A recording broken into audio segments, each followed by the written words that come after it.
Hi guys, সবাই কেমন আছো? আজকে রান্না হবে মাছ। এই মাছ নিয়ে এসছে, আমি যাবো মাছগুলো কেটে নিই। ভেজে নিলাম, সর্ষে দিয়ে বানাবো, মশলা করে নিব।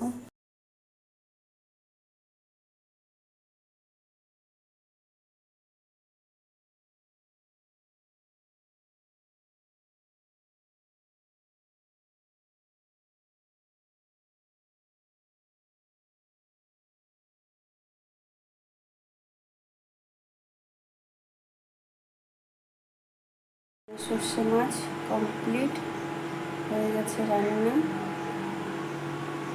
ভাত হচ্ছে, ভাত হয়ে যাবে। এখন মাছের তরকারি কমপ্লিট হয়ে গেছে। এখন এটাকে নামিয়ে গ্যাসটা পরিষ্কার করে দিই। হচ্ছে পরিষ্কার করে নিয়েছি, পুরো পরিষ্কার হচ্ছি। রান্না করতে করতে এখন যাচ্ছি ফ্রেশ হতে। ফ্রেশ হয়ে এসে তারপর রাতে ডিনার হবে। বাই সবাইকে।